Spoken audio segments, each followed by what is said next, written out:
Student వింగ్కి అందరికీ నా హృదయపూర్వకంగా నమస్కారాలు తెలియజేసుకుంటూ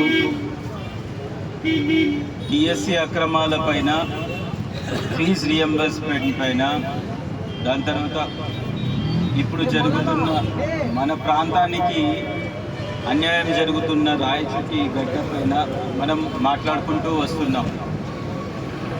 మనం ఒక్క నిమిషం 2019 నుంచి 24 మధ్యలో రాయచోటి ప్రాంతం ఏమేమి అభివృద్ధి జరిగిందని ఒక్క నిమిషం మాట్లాడుకుందాం. రాయచోటి అనేది అత్యంత వెనుకబడిన ప్రాంతం. మా చిన్నప్పుడు ఎడ్ల బండ్ల పైన నీళ్లు తీసుకొచ్చి ఒక పంపులు కొట్టుకొని నీళ్లు తెచ్చుకునే పరిస్థితి ఉన్నది.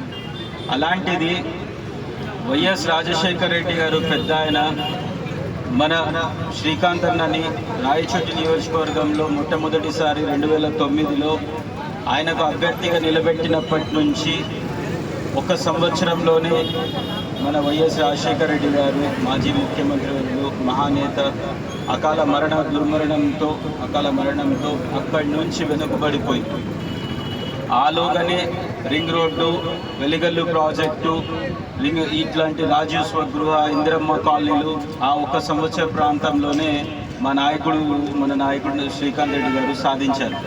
ఆ తర్వాత కాలంలో మనకు ఎప్పుడు ప్రతిపక్షమే, అదేవిధంగా కొనసాగుతూ రాయచోటికి ఒక పక్క పైన సీఎం ఒకరు ఉంటే, ప్రభుత్వం ఒకరు ఉంటే, ఇక్కడ శాసనసభలో మా నాయకుడు ఉండడంతో కొద్దిగా వెనకబడ్డాం.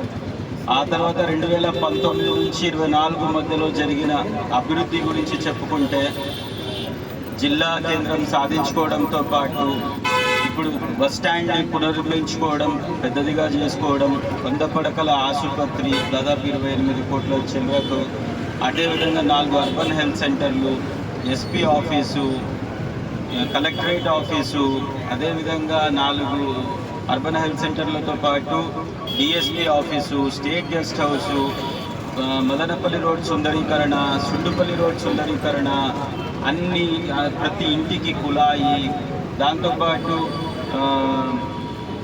ట్రాఫిక్ పోలీస్ స్టేషను, ఇట్లా అన్ని ఊర్లో అభివృద్ధి చేసుకుంటూ, దాంతోపాటు ఒక జిల్లా కేంద్రం ఏర్పడితే జిల్లా నలుమూలల నుంచి ఇక్కడికి వచ్చి వెళ్ళే వాళ్ళ వలన మనకి ఈజ్ ఆఫ్ బిజినెస్ కూడా జరుగుతుంది. అన్ని అధికారులు ఇక్కడే కూర్చొని ఉన్నారు. ఎవరికి ఏ సమస్య వచ్చినా కూతవేట దూరంలో అన్ని ఆఫీసర్స్ ఉన్నాయి. అందరూ ఆఫీసర్లు ఇక్కడే ఉన్నారు. వాళ్లకు దాదాపు అన్ని భవనాలు సంసిద్ధం చేసుకున్నాము. అంతా ఇక్కడ జిల్లా పరిపాలన అంతా ఇక్కడ 4 సంవత్సరాలు చేసి ఆ తర్వాత తరలించుకొని వెళ్ళిపోయి మా రాయచోటి ప్రాంతానికి ఎందుకు ఇంత అన్యాయం చేసినారు?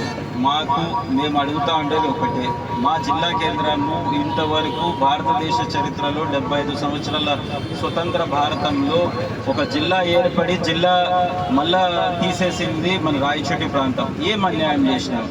ఈసారి ప్రజలు కూడా ఓట్లేసి గెలిపించిన దానిక ఇక్కడ రాయచోటి ప్రజలు ఓటు వేసి టీడీపీ అభ్యర్థిని గెలిపించడం వలన ఇక్కడ మా జిల్లా కేంద్రం తీసేశారు. ఇదే నేతాజీ సర్కిల్లో చంద్రబాబు నాయుడు గారు హామీ ఇచ్చారు, రాయచోటి జిల్లా కేంద్రం పోతుంది అనే వాదనలు వినిపిస్తున్నాయి.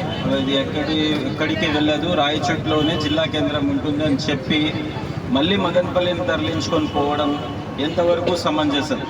ఇక్కడ శాంతి భద్రతలు అందరూ సమన్వయంతో అన్ని కులాలు మతాలు కలుసుకొని చాలా అభ్యున్నతిగా అందరూ సోదర భావంతో ముందుకెళ్తున్న సమయంలో మళ్ళా ఇక్కడ లేనిపోని ఇష్యూస్ వల్ల జిల్లా కేంద్రం వెళ్ళిపోవడం, మన అభివృద్ధి ఆగిపోవడం, ఇది మాకు చాలా అన్యాయం జరుగుతుంది. దీనిపైన పార్టీ నాయకులు కాకుండా ప్రజలు కూడా రాయచోటి జిల్లా కేంద్రం కావాలని కోరుకుంటున్నారు. ఈ విషయాన్ని ప్రభుత్వ పెద్దలు గుర్తించి వెంటనే జిల్లా కేంద్రాన్ని ప్రకటించాల్సిందిగా కోరుతున్నాం.